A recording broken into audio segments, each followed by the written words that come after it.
A lo largo del siglo XX, muchas mujeres fueron llamadas musas.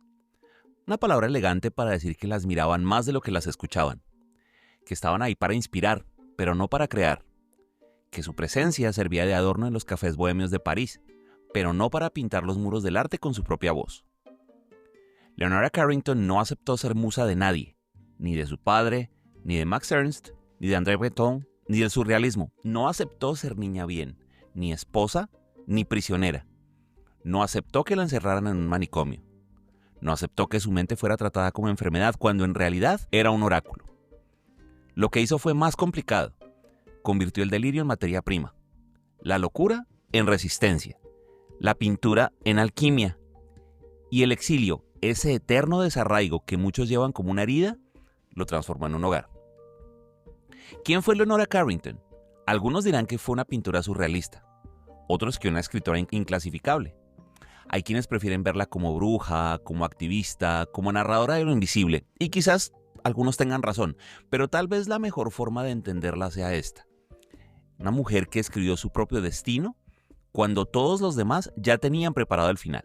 Vamos a sumergirnos en su vida fascinante, desde su infancia aristocrática en Inglaterra, su explosiva irrupción en el círculo surrealista europeo, su caída y su encierro durante la guerra, su renacimiento en México entre calderos, animales y mujeres que también aprendieron a volar. Vamos a hablar de arte, pero también de libertad, de cuerpos que se transforman, de mujeres que se niegan a ser domesticadas y de un mundo interior que, lejos de ser una fuga, fue una revolución. Prepárense porque vamos a entrar al universo de Leonora Carrington, y aquí nada es lo que parece. Leonora Carrington nació en 1917 en Lancashire, Inglaterra, en una familia de industriales textiles millonarios, y lo tenía todo para ser una señorita bien del Reino Unido eduardiano. Palacio, privilegios, vestidos caros y un largo porvenir de matrimonios arreglados, cenas aburridas y caballos pura sangre. Los caballos fueron la única pasión infantil que sí se le permitió, aunque no por mucho tiempo. Desde muy temprano, Leonora dejó claro que no pensaba encajar en nada.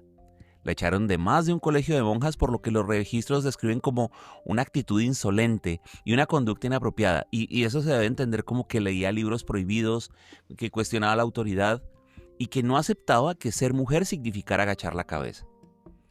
Cuando sus padres intentaron corregirla, ella les respondió con sarcasmo, con pintura y con cuentos fantásticos. La aristocracia inglesa no sabía qué hacer con esa chica que prefería a los animales antes que a los pretendientes, que hablaba sola, que dibujaba criaturas mitad mujeres, mitad lobas, y que decía cosas como: no quiero pertenecer a un mundo donde ser normal sea una obligación. En lugar de ir a una escuela de señoritas, Leonora convenció a regañadientes a su familia de que la dejaran estudiar arte, primero en Florencia y luego en Londres.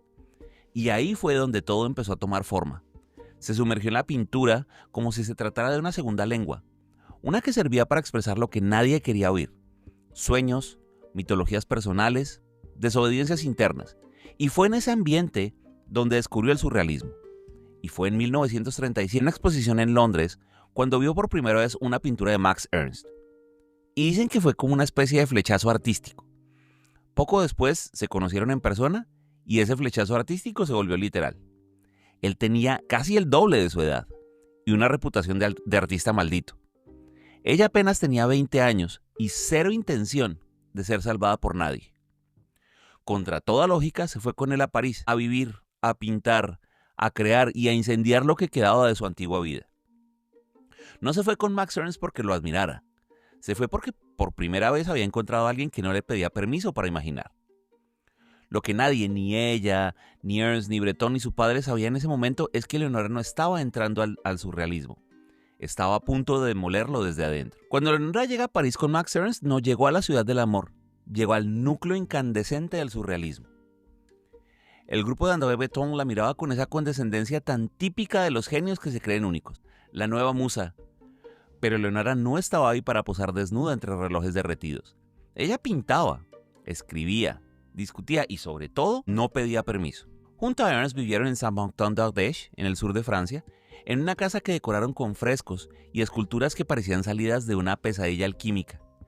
Fue una época de creación frenética, libertad sexual y expansión simbólica, pero también de desequilibrio. El arte, como la pasión, tienen fecha de vencimiento cuando el mundo se desmorona. Con el inicio de la Segunda Guerra Mundial, Ernst fue arrestado por las autoridades francesas por ser alemán y Leonora se quedó sola, literalmente viendo cómo todo se derrumbaba: el amor, Europa y con todo ello la cordura. Escapó a España pensando que el Mediterráneo podría calmarla, pero el exilio tiene un precio. Y la mente, cuando no encuentra dónde asentarse, empieza a hablar en otro idioma. En su caso, el idioma del delirio. Tuvo un colapso nervioso, un ataque brutal de ansiedad, de visiones y de alucinaciones, y fue internada en un hospital psiquiátrico en Santander. Ahí comenzó el infierno. En su libro Memorias de Abajo, Leonora cuenta con una mezcla de frialdad clínica y humor negro su experiencia como paciente psiquiátrica. Habla de inyecciones de cardiazol, un fármaco que provocaba convulsiones violentas. Habla de médicos que no la escuchaban, de pasillos llenos de gritos, de sentirse rota. Pero también habla del renacimiento, porque mientras la medicina intentaba apagar su fuego interno, ella lo transformaba en lenguaje.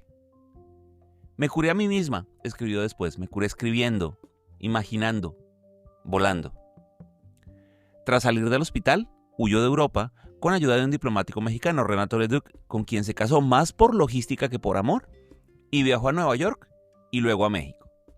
Fue una fuga, sí, pero también una migración simbólica, del encierro al desierto, de la represión a la magia.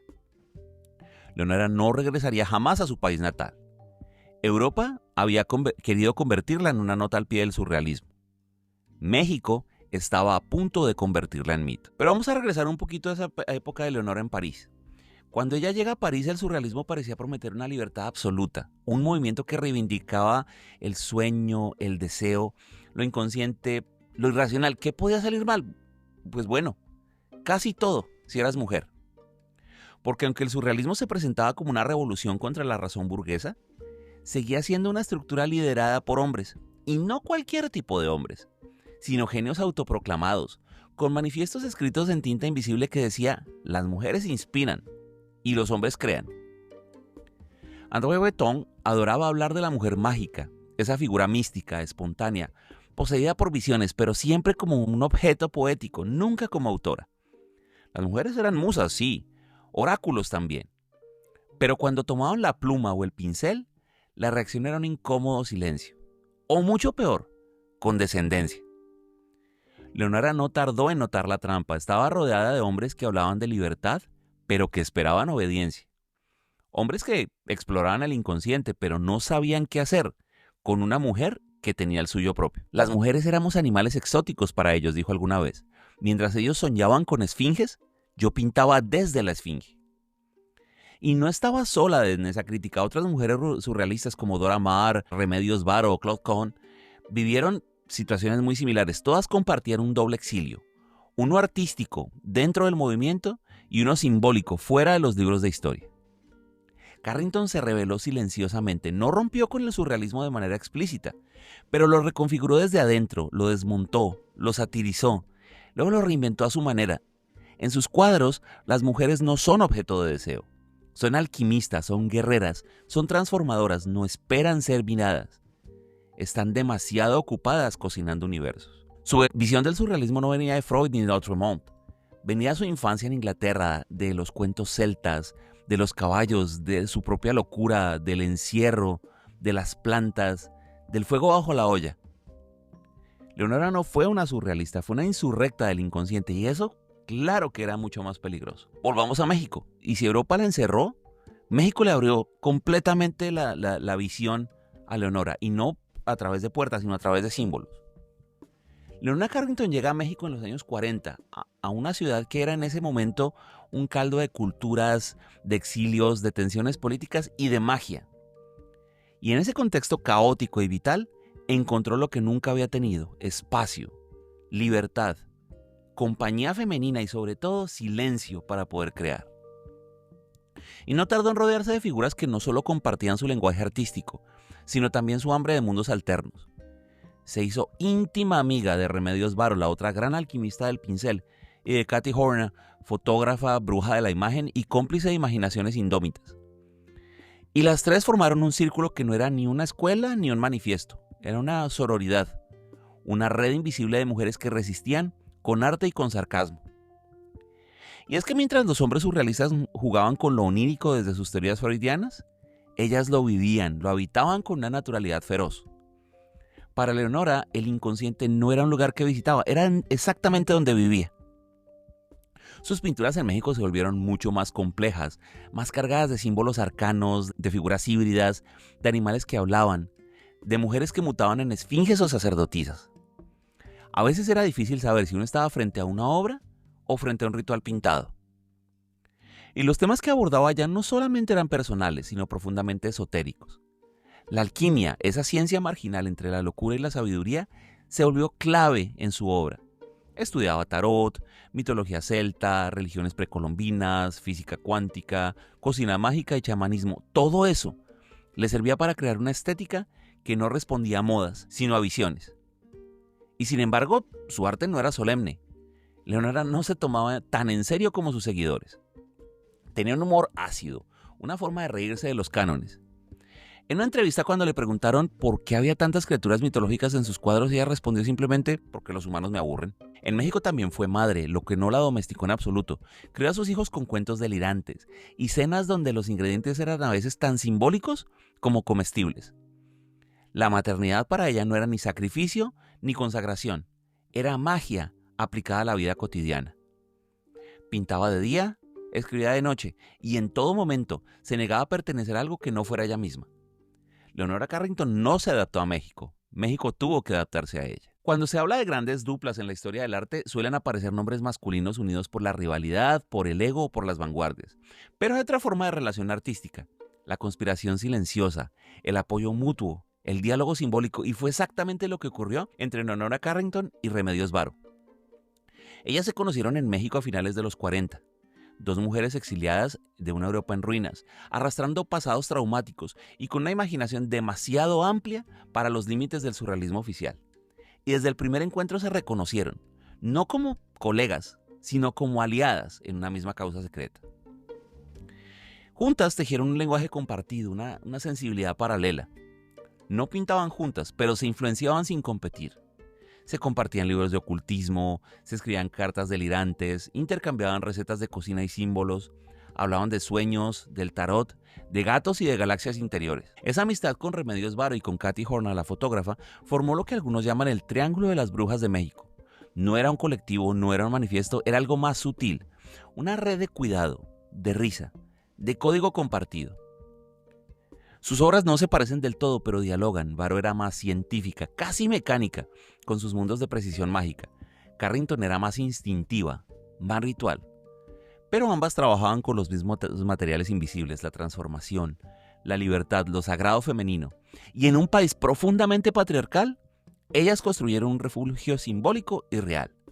Se cuidaban, se inspiraban, se curaban. Si no hubiéramos tenido esa amistad, dijo Leonora alguna vez en una entrevista, nos habrían devorado. Cuando Remedios Varo fallece en 1963, Carrington queda devastada. No solo perdió una amiga, perdió una compañera de laboratorio cósmico. El luto también fue simbólico, un silencio en la frecuencia que compartían. Pero la obra de ambas sigue latiendo juntas. Se buscan, se responden, se acompañan en los museos y en los libros. Porque aunque el arte oficial siempre quiso aislarlas, ellas ya se habían conectado en otro plano. Uno donde las mujeres no eran ni musas ni mártires, sino conspiradoras. Y en ese sentido, su amistad también fue una forma de brujería. Transformaron la soledad en poder. Intentar describir la obra de Leonora Carrington es como querer traducir un sueño con reglas de gramática. Simplemente no funciona. Porque sus cuadros no narran, susurran, no ilustran, sino que invocan. El lienzo era para ella un portal.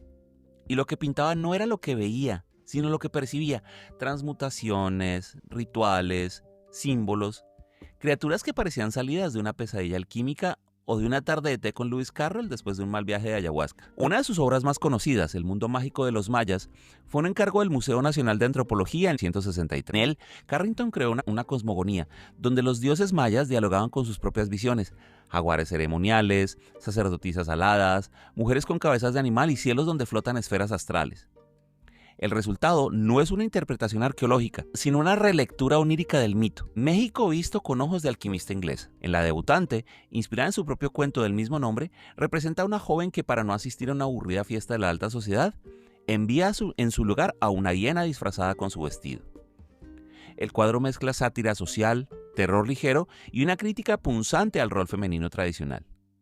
La hiena no es solamente una criatura salvaje, es Leonora, liberándose. Otro cuadro icónico es La Tentación de San Antonio, donde en lugar de representar al santo atormentado por demonios, muestra una escena en la que no se sabe quién tienta a quién. Las figuras femeninas ya no son objetos de pecado, sino fuerzas activas, sagradas y ambiguas. En el universo de Carrington, el deseo no es culpa, es poder. Sus personajes suelen tener rostros pálidos, cuerpos elongados y ropajes imposibles.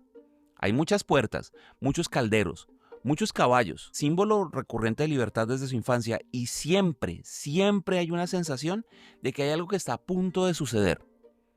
Como si el cuadro fuera la pausa entre dos hechizos. Más que una estética, Leonora construyó un lenguaje propio, un idioma visual que mezcla la astrología, la mitología celta, el feminismo temprano y esa capacidad tan poco común de decir la verdad disfrazándola de delirio. La razón es una ilusión necesaria, decía. En sus cuadros no hay moralejas, hay visiones, no hay héroes, hay criaturas, no hay lógica, hay mundo, y lo más perturbador y mágico es que todo parece tener sentido. En la obra de Leonora Carrington, el cuerpo, y especialmente el cuerpo femenino, no es un objeto a representar, es un lugar donde ocurren cosas, donde se abre el símbolo, donde se encarna el mito, donde se gesta el conflicto. Desde muy joven, Leonora cuestionó la idea de que el cuerpo femenino debía ser bello, dócil, deseable.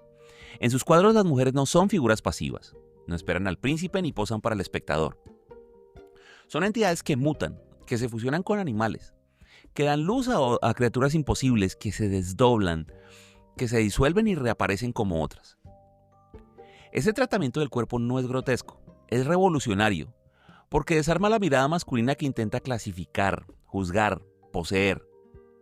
Carrington propone un cuerpo múltiple, cíclico, abierto a la transformación constante, un cuerpo portal, un cuerpo magia.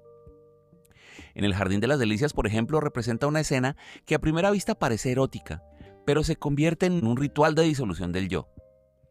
En otras obras, los genitales femeninos se convierten en puertas, calderos, ojos o fractales. No hay pudor, pero tampoco hay provocación, no busca escandalizar, sino desarmar los códigos. Y eso está también en su literatura. En sus cuentos los cuerpos cambian de forma, se animalizan, se enferman, se liberan. La menstruación, la digestión, la locura, el parto, el deseo, todo entra en el universo simbólico como parte de una misma alquimia. Las mujeres tenemos una relación distinta con el cuerpo. No lo vemos como una máquina, sino como un campo de transformación. Carrington entendía que el cuerpo era político no porque lo declarara, sino porque lo habitaba sin pedir permiso. Pintaba lo que el canon consideraba indecente. Escribía lo que la psiquiatría había querido silenciar y en cada trazo, en cada criatura decía lo mismo: no me vas a reducir. El cuerpo para Leonora era un escenario donde lo humano, lo animal y lo divino se encontraban. No había fronteras, solo mutaciones, y eso, en una época de moldes y normas, era un acto radical. Para entender a Leonora Carrington no basta con mirar sus cuadros o leer sus cuentos, hay que aceptar que toda su vida fue una operación alquímica, no una metáfora, no una estética, sino una práctica. Leonora no utilizaba la magia como recurso decorativo, la vivía. Para ella la magia no era un espectáculo, era un lenguaje antiguo, femenino, intuitivo, que hablaba del cuerpo, del alma, de los ciclos y del tiempo que no obedece al reloj. Como dijimos, estudió un montón de cosas, estudió tarot, astrología, alquimia medieval, numerología, cabala, mitologías de todo tipo, celta, mesoamericana, hindú, pagana. Su biblioteca era un gabinete esotérico. Y no porque creyera en dogmas, sino porque sospechaba con mucha razón que había más sabiduría en los grimorios que en muchos tratados filosóficos. En sus cuadros los calderos son portales. Los animales no son símbolos, son presencias. El zorro, el caballo, el león alado, la hiena, el cuervo, todos ellos están vivos. Y todos saben algo que nosotros no. Y las mujeres que los rodean no los dominan ni los temen, son sus iguales. O son incluso sus invocadoras. Leonora veía el mundo como una red de signos. Cada gesto, cada planta, cada sonido tenía un eco secreto. Pintar era traducir esa lengua, escribir, conjurarla, cuidar a un gato, preparar una sopa, leer una carta astral, todo era parte del mismo ritual. Y en un mundo dominado por la lógica masculina, hablar desde lo intuitivo era un acto político, porque ella no creía en el arte racional. Su pintura no respondía a reglas, ni su literatura a estructuras narrativas, lo que ella hacía era traducir energías. El tiempo no es lineal, decía, es una sopa espesa, que se revuelve sola. Esa concepción mágica del mundo la conecta con otras artistas místicas como Hilma af Klint, Hildegarda de Bingen o incluso con chamanas anónimas que desde la cocina o el campo también conjuraban realidades paralelas. Carrington es parte de esa genealogía subterránea, muchas veces olvidada, de mujeres que no necesitaron permisos para cruzar al otro lado. Y así, mientras el arte contemporáneo debatía sobre forma y concepto, Leonora cocinaba símbolos, mezclaba espíritus, dibujaba constelaciones internas. Lo suyo no era una estética, era una forma de habitar el misterio. Si Leonora Carrington solamente hubiera sido pintora, ya sería una persona fascinante, pero no se conformó con eso. Como dijimos, también fue escritora, y no por pasatiempo, sino era una narradora inclasificable que usó la palabra con la misma intensidad que usaba los colores, para convocar. Sus cuentos como La debutante, El camarada bruja, La dama oval o El espantapájaros son piezas breves pero muy poderosas, donde el absurdo se mezcla con lo siniestro y lo infantil con lo monstruoso. Hay mujeres que se convierten en animales, sirvientas que devoran a sus empleadores, niños que se vengan con métodos alquímicos y siempre, siempre un fondo de crítica feroz al patriarcado y a los mecanismos del poder. Su prosa no tiene moralejas, no tiene estructuras convencionales, es como abrir una puerta equivocada en un castillo mental y encontrarse con una habitación que no debería existir, pero que de repente tiene sentido. Hablamos hace un rato de Memorias de Abajo, un relato semi-autobiográfico sobre su encierro en el Hospital Psiquiátrico de Santander. No es un lamento, tampoco una denuncia, es una reconstrucción simbólica de la locura como descenso al inframundo. Como si contar esa historia fuera a la vez un exorcismo y un renacimiento. Leonora en su escrito no pide compasión, ofrece una revelación y en paralelo con estas dos cosas, en paralelo con el arte y con la enseñanza, también fue madre. Pero claro, no fue una madre como las que salen en las revistas de crianza. Carrington no dejó de pintar por tener hijos, no dejó de escribir, no dejó de explorar mundos paralelos. Crió a sus hijos entre cuentos inventados, escenas surrealistas y una fauna doméstica que parecía sacada de sus cuadros. Para ella la maternidad no fue ni prisión ni renuncia, por el contrario, fue una extensión de su creatividad. Los niños no debían ser domesticados, sino entrenados para sobrevivir en un mundo hostil a la imaginación. Y si en Europa la llamaban loca, en México muchos comenzaron a llamarla bruja. No necesariamente de forma peyorativa, sino con una mezcla de temor, respeto y curiosidad. Vivía rodeada de gatos, le fascinaban los calderos, las plantas medicinales, los rituales y tenía una biblioteca esotérica más grande que la de cualquier universidad. El problema de la sociedad, dijo alguna vez, es que cree que la imaginación no es real. Y mientras el mundo se repartía entre lógica y caos, Leonora tejía un tercer camino, el del símbolo, el del conjuro, pero finalmente el de la mujer que no obedece. Leonora Carrington murió en 2011, a los 94 años. Y aunque para entonces era ya una figura reverenciada en muchos círculos, durante décadas fue injustamente ignorada por la crítica tradicional. El motivo es casi un cliché. Era mujer, era extranjera, era excéntrica y no se alineaba con ninguna escuela, colectivo o movimiento que pudiera clasificarla fácilmente. Y eso es precisamente parte de su legado. Ella no quiso ser canon, no quiso ser ejemplo, no quiso ser ícono, simplemente quiso ser libre. Y en esa terquedad luminosa inspiró y sigue inspirando todavía a generaciones enteras de artistas, escritoras, ilustradoras, cineastas, pensadoras y brujas contemporáneas que no encuentran espacio en las etiquetas tradicionales. Su obra ha sido reivindicada por el feminismo, pero no porque ella fuera militante en el sentido clásico, sino porque su vida entera fue un acto de insumisión al rol de mujer, al diagnóstico psiquiátrico, al lenguaje masculino del arte, a la domesticación del deseo. Hoy sus cuadros se exponen en los principales museos del mundo, sus cuentos se reeditan, sus frases circulan en redes como mantras para almas inconformes. Y en México, ese país al que yo vengo escapando de todo, se la honra como una de las artistas más importantes del siglo XX. Hay una escultura llamada Cocodrilo que vigila Paseo de la Reforma como un tótem de lo fantástico que se volvió público. Pero más allá de ese reconocimiento institucional, lo más poderoso de su legado está en su otro plano, el simbólico. Carrington nos dejó una puerta abierta, una invitación a imaginar sin pedir permiso, a escribir lo inexplicable, a pintar lo invisible. Nos enseñó que la locura puede ser una forma de sabiduría, que el arte no necesita explicación y que hay una libertad más radical que la política o la económica, la libertad de inventarse uno mismo. El arte no es un espejo, escribió, es una puerta y hay que atreverse a cruzarla. Y ella, por supuesto que lo hizo sin mirar atrás. Hay artistas que buscan respuestas. y otros como Leonora Carrington que se dedican a multiplicar las preguntas. ¿Qué hay detrás del velo de lo real? ¿Qué pasaría si los sueños tuvieran leyes propias? ¿Qué hacemos con lo que sentimos pero no podemos nombrar? Leonora no ofrecía mapas, ofrecía portales, y esa tal vez, esa es la esencia más radical de su legado. Invitarnos a desconfiar de lo evidente, a sospechar de las palabras que intentan encerrar lo salvaje, a imaginar mundos en los que la lógica no sea una jaula, sino una opción más. Su vida fue un manifiesto sin firma, una rebelión tranquila pero implacable. La historia de alguien que fue encerrada, diagnosticada, exiliada y aún así, o quizás por eso, logró construir una existencia absolutamente libre. No una libertad ruidosa de pancarta, una libertad silenciosa, tejida con símbolos, humor negro y una imaginación que ningún régimen pudo domesticar. Leonora Carrington no fue solo una artista, fue una conjuradora, fue una mujer que convirtió el exilio en territorio, el dolor en materia prima y el arte en alquimia. Una bruja buena, pero no inofensiva. Una madre salvaje. Una autora que escribía cuentos como si fueran conjuros. Una pintora que abría mundos paralelos con cada trazo. Y si al escuchar sobre su vida y su obra sentiste algo incómodo, extraño o perturbador, está bien. Ese es el punto. Porque lo que ella nos ofrece no es una postal ni una moraleja. Es un espejo deformante. Es una advertencia o tal vez una invitación a desobedecer, a mirar lo que no se ve, a imaginar lo imposible, a no pedir perdón por ser demasiado. Quizás después de todo el mundo sí necesita más musas, pero musas como Leonora, que no inspiran, sino incendian. Gracias.